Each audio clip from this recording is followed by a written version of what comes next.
اسے رہ رہ کر اس بات پر غصہ آ رہا تھا کہ ایسے خفیہ اور محفوظ ٹھکانے کی خبر آخر آرمی کو کیسے ہوئی۔ اس نے دل میں قسم کھائی تھی کہ جس آرمی آفیسر کی کمان میں یہ حملہ ہوا ہے وہ اس سے انتقام ضرور لے گا۔ یہی مقامی لوگوں پر دھاک بٹھانے کا واحد ذریعہ تھا۔ مالاکنڈ میں وہ ایک روز پہلے ہی ملک صاحب کے اچانک موصول ہونے والے پیغام کے بعد پہنچا تھا۔ اس مرتبہ بھی ایک گائیڈ اسے لینے آیا تھا جس نے اسے اگلی منزل سے آگاہ نہیں کیا تھا۔ ایک بڑی لینڈ کروزر گاڑی میں آنے والا یہ شخص تھا تو کوئی مقامی ہی، لیکن بیرم خان اسے پہچان نہ سکا۔ یوں بھی اسے اس سے کیا لینا دینا تھا؟ اب اسے اس کھیل کا بنیادی اصول سمجھ آ گیا تھا، وہ تھا رازداری کا زیادہ سے زیادہ اہتمام۔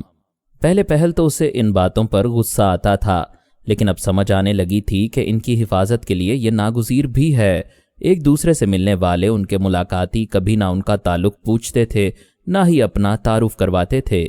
انہیں صرف اپنے کام سے مطلب ہوتا تھا، جس کے مکمل ہونے پر جس طرح وہ خاموشی سے ایک دوسرے سے ملتے تھے، اسی طرح خاموشی سے ایک دوسرے سے الگ بھی ہو جاتے تھے۔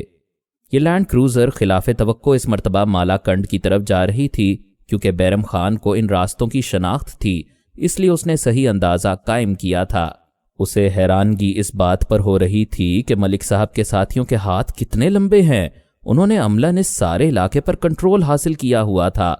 پہلے وہ محمد ایجنسی کی طرف سے سرحد عبور کیا کرتا تھا، اب وہ مالاکنڈ کی طرف جا رہے تھے۔ اس نے فوراً ہی رائے قائم کی کہ ملک صاحب کوئی بڑی بلا ہے جس نے یہاں مضبوطی سے اپنے پنجے گاڑ رکھے ہیں۔ ملک سے اس کی ملاقات بھی پاکستانی سرحدوں کے اندر ہی ایک بہت محفوظ مقام پر ہوئی تھی۔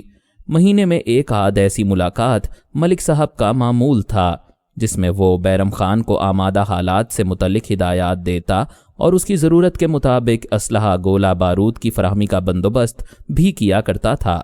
اس ملاقات میں اسے بطور خاص حکم دیا گیا تھا کہ اپنے زیادہ سے زیادہ ساتھیوں کو بارودی سرنگیں نصب کرنے کی ٹریننگ دلوائے اور سوات میں ہر اس اہم مقام پر پاکستانی آرمی کے راستے میں بارودی سرنگوں کا جال بچھا دیا جائے جہاں سے ان کا گزر ہوتا ہے۔ پاکستانی آرمی کے راستے میں بارودی سرنگوں کے دھماکے پہلے سے جاری تھے، لیکن بیرم خان کے لوگوں کو اب اس مہم کا حصہ بنایا جا رہا تھا۔ ایک مرتبہ پھر اسے یقین ہو گیا کہ ان لوگوں کے ہاتھ بہت لمبے ہیں اور یہ لوگ بیرم خان کی مدد کے بغیر بھی بہت کچھ کر سکتے ہیں۔ اسے اپنے ٹھکانے پر حملے کی اطلاع بھی ملک صاحب کی طرف سے دی گئی تھی اور یہ شک بھی ظاہر کیا گیا تھا کہ اس خفیہ ٹھکانے کی خبر اس کے اپنے بندوں میں سے کسی نے آرمی تک پہنچائی تھی، جس کا مطلب یہ ہے کہ اس کے گروپ میں پاکستان انٹیلیجنس کے لوگ بھی موجود ہیں۔ ملک صاحب کی طرف سے سختی سے ہدایت کی گئی تھی کہ اسے جس کسی پر معمولی سا شک بھی ہو اسے بلا دریغ مار دیا جائے اور اس کی لاش کو عبرت کا نشان بنا کر شہری آبادی میں پھینکا جائے تاکہ پھر کسی اور کو ان کے خلاف جاسوسی کرنے کی ہمت نہ ہو۔